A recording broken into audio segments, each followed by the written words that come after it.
This is part 4 of our video on gaseous exchange. We continue our discussion on gaseous exchange in humans. In this video, I will be explaining the oxygen dissociation curves of hemoglobin, myoglobin, and fetal hemoglobin. Now, you have been introduced to the structure and function of hemoglobin in the part 2 of this video. So, I will be paying more attention to myoglobin and fetal hemoglobin. Before I talk about the dissociation curves of the three pigments, let me introduce the pigments to you. Hemoglobin is not new. You have read or learned about hemoglobin in part 2 of my video. So to recap, it is a quaternary protein made up of 4 polypeptide chains, 2 alpha and 2 beta chains. It is found in the red blood cell of adult humans, and its function is to transport oxygen. Now, adult humans also have another pigment called myoglobin. You can see the structure of myoglobin is different from hemoglobin. It has only one polypeptide chain. The difference between myoglobin and hemoglobin is not limited to its structure, but also involves its distribution as well as function. Myoglobin is not in the adult blood. Instead, myoglobin is in the muscle cells of all humans. And its function is not to transport oxygen, instead, it stores oxygen. Now, there is another pigment known as the fetal hemoglobin. The structure of the fetal hemoglobin is very similar to the adult hemoglobin. But in this diagram, you can see that 2 of its polypeptide chains have been colored yellow in place of the blue polypeptide chains found in the adult hemoglobin. So what this indicates is that fetal hemoglobin is also made of 4 polypeptide chains, but 2 of its chains are different from that of adult hemoglobin. I will explain about the chains later in the video. Now, the fetal hemoglobin is found in red blood cells, but not in the adult human. It is found in the human fetus. For those of you who don't know what is a fetus is the developing embryo in the mother's uterus. So, when a mother is pregnant, her body will have the adult hemoglobin, but the fetus inside her will have fetal hemoglobin. Its function is just like adult hemoglobin in that it transports oxygen too. We move on next to compare the structure of myoglobin and fetal hemoglobin. Now let's look at the structure of myoglobin so that we can compare it with the structure of hemoglobin. Now, myoglobin is similar to hemoglobin in that it is a protein. But the difference is in the length of the polypeptide chain. The polypeptide chain in myoglobin is longer than the polypeptide chain in hemoglobin, in which it contains 153 amino acids. It is okay if you do not remember the number of the amino acids. Just remember that it has a longer polypeptide chain. The next difference is that myoglobin is a tertiary protein, where it is only made up of one polypeptide chain.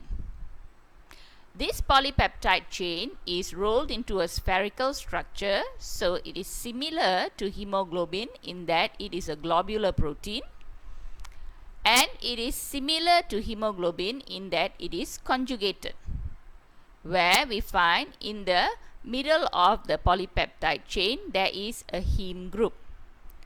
But the difference, of course, is that hemoglobin has 4 hemes, whereas myoglobin has only 1 heme. So, myoglobin molecules can only bind to one oxygen molecule, unlike hemoglobin that binds to 4 oxygen molecules. So, next we look at the structure of fetal hemoglobin. Now, fetal hemoglobin has a lot of similarities with the adult hemoglobin based on structure. Okay, its polypeptide chains are 140 amino acids long. This is similar to the polypeptide chains of the adult hemoglobin. It is similar in that it is a quaternary protein that has 4 polypeptide chains, but there is a difference in the polypeptide chain, where in adult hemoglobin the polypeptide chains are labeled as 2 alpha polypeptides and 2 beta polypeptides, but for hemoglobin it is 2 alpha polypeptides and 2 gamma polypeptides. It is similar to all the other pigments in that it is a globular protein that is rolled into a spherical structure. It is similar in that it is conjugated with a heme group. Okay, and we find it is similar to the adult hemoglobin since the fetal hemoglobin has 4 heme groups. So, fetal hemoglobin can bind to 4 oxygen molecules. So, now we have compared the 3 pigments based on their structure and their function. Next, I will explain these pigments based on the oxygen dissociation curves. Before I explain the oxygen dissociation curve, I want to show you this curve that I introduced in my second video when discussing positive cooperativity. Now, the oxygen dissociation curve looks similar to this graph, but the axis Y is different. So, if you see, this is the actual oxygen dissociation curve where the x-axis has partial pressure of oxygen and the y-axis is different where it is labeled as percentage saturation. So, the oxygen dissociation curve is actually showing us the relationship between the partial pressure of oxygen and the percentage of oxygen saturation. So, if we look at the oxygen dissociation curve for all 3 pigments, you find that the myoglobin is the curve that is closest to the y-axis and the normal or adult hemoglobin is closest to the x-axis. The fetal hemoglobin is located in between. So, let me explain the significance of not only the shape of these curves but also the order of these curves. Now, firstly, we see the myoglobin shape is what we call as a hyperbolic curve. So, a hyperbolic curve tells us that there is no positive cooperativity involved, and this is to be expected because myoglobin has only got 1 heme. So, when it binds to oxygen, the saturation increases immediately. If we compare both adult and fetal hemoglobin, the structure of the curve is sigmoid. So, it's an S curve. So, earlier from part 2, you've learned a sigmoid curve tells us there is positive cooperativity since adult and fetal hemoglobins contain 4 heme where each oxygen takes turn to bind to the heme to eventually form oxyhemoglobin. So, that is the first discussion based on shape for the oxygen dissociation curve. Now, we look at the second discussion about the curves. The position of the curves actually tell us the affinity of the pigment to the oxygen molecule. The curve that is closest to the y-axis, in this case myoglobin, has the highest affinity to oxygen, whereas the curve that is closest to the x-axis, that is the adult hemoglobin, it has the lowest affinity. Fetal hemoglobin has an affinity that is higher than the adult hemoglobin but lower than myoglobin. To help you understand this, let's draw a line at 2 kilopascal of oxygen.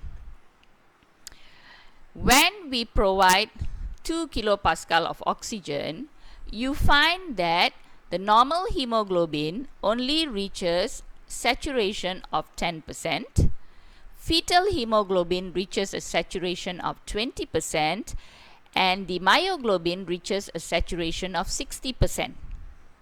So that means when I have say 10 myoglobin, 6 of the myoglobin are able to bind to oxygen, compared to the adult hemoglobin, where at 10%, that means only 1 out of 10 hemoglobin are bound to oxygen. Fetal hemoglobin a bit better, where 2 out of 10 can bind to oxygen. Okay, so from here we see myoglobin has the highest affinity to oxygen, whereas normal or adult hemoglobin has the lowest affinity to oxygen, but the condition is at low partial pressure of oxygen. At high partial pressure of oxygen, all of them have the same affinity to oxygen. So now I will explain how each characteristic of the pigments help them to function efficiently in our system. We start with the adult hemoglobin. Now, adult hemoglobin we find at high partial pressure of oxygen, mainly at the lungs, the hemoglobin has very high affinity to oxygen, where you see it has almost 100% saturation. So the hemoglobin molecules bind to oxygen and form oxyhemoglobin. But when it comes to low partial pressure of oxygen, that is mainly at the tissues, you see the graph going down. So this tells us that hemoglobin now has lower affinity to oxygen. So the oxyhemoglobin tends to dissociate from oxygen at the tissues and forms hemoglobin once more. So the advantage of this is that the adult hemoglobin will be able to bind to oxygen at the lungs and dissociate from oxygen at the tissues, so that the tissues receive oxygen for aerobic respiration. So this characteristic of the adult hemoglobin makes it an extremely suitable medium for oxygen transport. Okay, it is able to bind rapidly to oxygen and becomes saturated at almost 100%, okay, when the partial pressure of oxygen is high in the lungs. But at the same time, we find it unloads the oxygen rapidly. Unload here means it releases the oxygen very quickly when the partial pressure of oxygen is low, that is at the tissues. And a third point to note is that it does not require a large difference in the partial pressure of oxygen for it to either upload oxygen or unload oxygen, meaning that if the partial pressure of oxygen increases a little bit, hemoglobin will quickly bind to oxygen. And if the partial pressure of oxygen decreases a little bit, hemoglobin will very quickly dissociate from oxygen. So that is why the adult hemoglobin is very suitable for oxygen transport. Now let's compare the curve of myoglobin to hemoglobin and how the characteristics of the myoglobin make it useful in the human body. As mentioned earlier, you can see that myoglobin always has a higher affinity to oxygen compared to hemoglobin, whether it's adult or fetal. So that means if both pigments are in a solution that contains oxygen, myoglobin will take the oxygen first. Okay, and then you see if there is a small increase in the partial pressure of oxygen, there is an extremely sharp increase in the binding of oxygen to myoglobin to form oxymyoglobin. So you see here, originally at 0 millimeters of mercury, we find both myoglobin and hemoglobin show 0% saturation.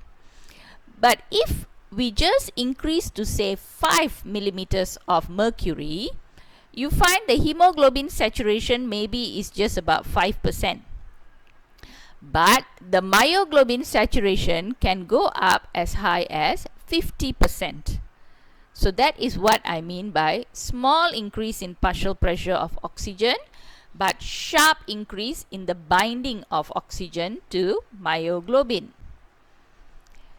Then we see for the oxymyoglobin to release oxygen, okay, to dissociate from the oxygen or unload the oxygen, there must be a large decrease in the partial pressure.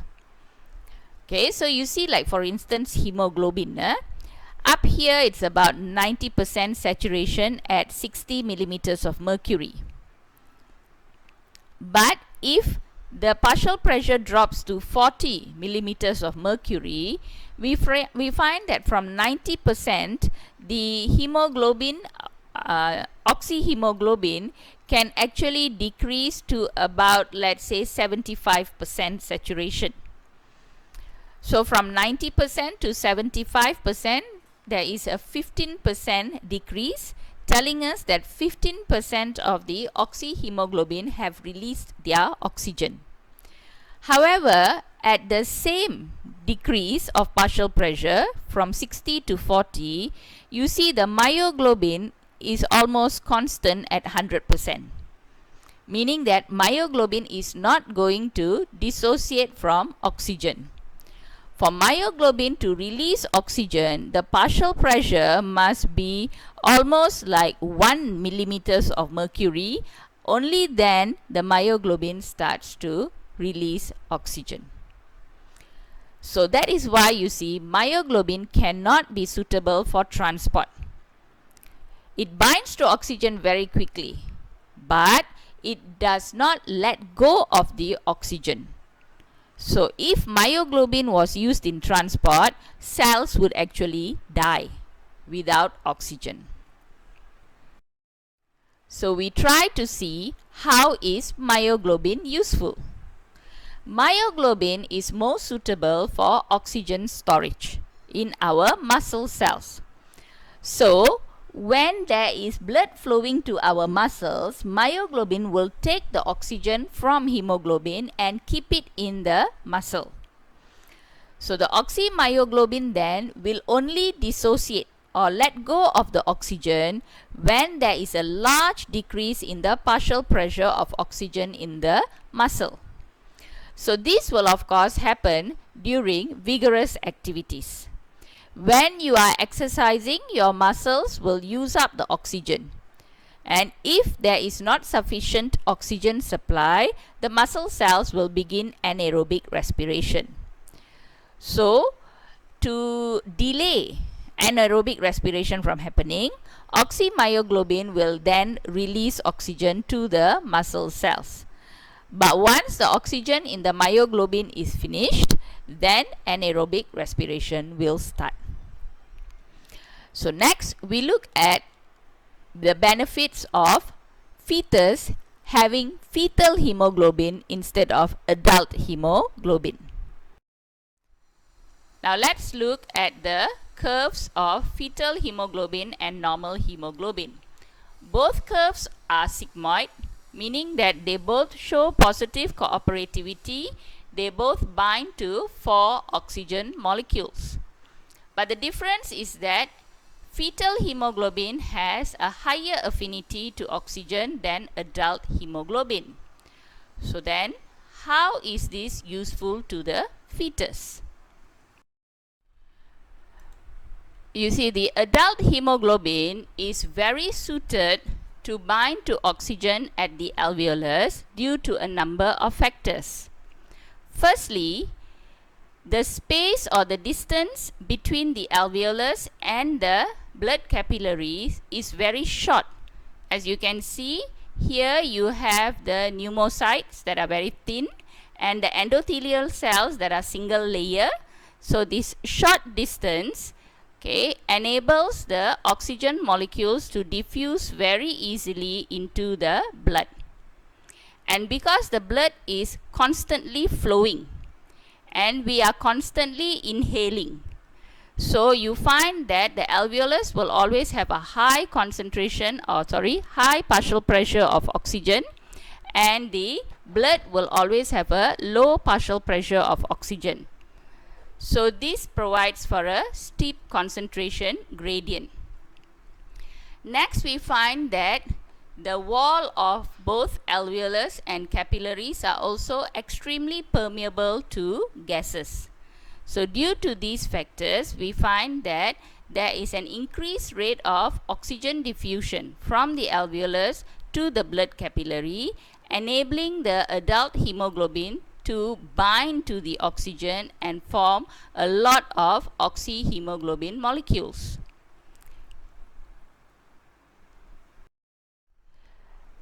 Let's now have a look at the challenges faced by oxygen at the placenta.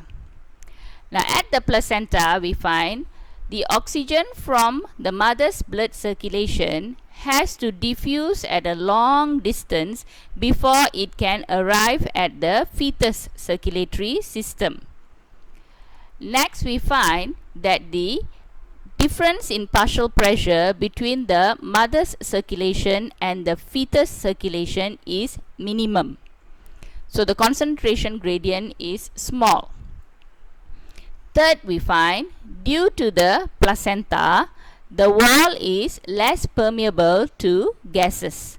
So oxygen actually finds it difficult to diffuse from the mother's circulation to the fetus circulation. Okay, so that is why we find there will be a decreased rate of diffusion between mother and fetus. So if fetus has adult hemoglobin, the fetus will not be able to bind to sufficient oxygen to keep it alive. Let us now have a look at how the fetal hemoglobin is going to enable the fetus to absorb the oxygen from the placenta. Now the oxygen dissociation curve shows us that when there is a slight increase in the partial pressure of oxygen, there is going to be a sharp increase in fetal hemoglobin's affinity to oxygen. So at the placenta, what's going to happen is the fetal hemoglobin found in the umbilical vein of the fetus will load or bind to the oxygen that was being transported by the adult hemoglobin. Okay, so if we look at this picture here, you find that once the mother's blood arrives at the placenta will have high partial pressure of oxygen. So the fetus has low partial pressure of oxygen. Now the fetal hemoglobin in the umbilical vein now will actually bind to the oxygen, okay, because it has a higher affinity to oxygen compared to the adult hemoglobin. So the adult hemoglobin, will dissociate from oxygen when there is low partial pressure. So now the fetus can take oxygen from the mother. Just now we discussed what happens between the placenta and the fetal hemoglobin in the umbilical vein. Now let's discuss what happens to the fetal hemoglobin in the umbilical vein and the embryo itself. Now the oxygen dissociation curve also tells us that when there is a slight decrease in partial pressure of oxygen, there is going to be a sharp decrease in the affinity of fetal hemoglobin to oxygen. So we find that the fetus will use up its oxygen supply. So because of that, the fetus will have low partial pressure of oxygen. Now this will cause the fetal hemoglobin that is bound to oxygen in the umbilical vein to start to unload oxygen to the developing fetus. So in this diagram you see the umbilical vein will have high partial pressure of oxygen, whereas the embryo will have low partial pressure of oxygen. So since the fetal hemoglobin now is facing low partial pressure of oxygen, it will very quickly dissociate the oxygen so that the oxygen can diffuse to the embryo for its development. So with that information, let's summarize the function of the fetal hemoglobin. The fetal hemoglobin is an ideal medium for oxygen transport in fetus. Okay, where you find it can bind rapidly to oxygen and become saturated when the partial pressure of oxygen is high in the placenta. And it can unload oxygen rapidly, okay, when the partial pressure of oxygen is low in the fetus. On top of that, we find that the fetal hemoglobin does not need a large difference in the partial pressure of oxygen to either load or uptake oxygen or bind to oxygen or to unload, meaning that the placenta has to just increase oxygen a little bit and it will very quickly bind to the oxygen, or the fetus has to just reduce its oxygen a little bit and it will release the oxygen. So in this way we find that the fetus will get a constant supply of oxygen from the mother. So that's the reason why in many cases you hear when sometimes the mother passes away but the fetus is able to survive. That is because although the mother is not breathing in any new oxygen, the fetus with the fetal hemoglobin is still able to bind to whatever oxygen is available in the body. So with that, we have completed discussing the oxygen dissociation curves of three pigments and explained their significance in the human body. In my next video, I will explain Bohr effect and relate it to the oxygen dissociation curves that we have studied today. So goodbye, see you in my next video.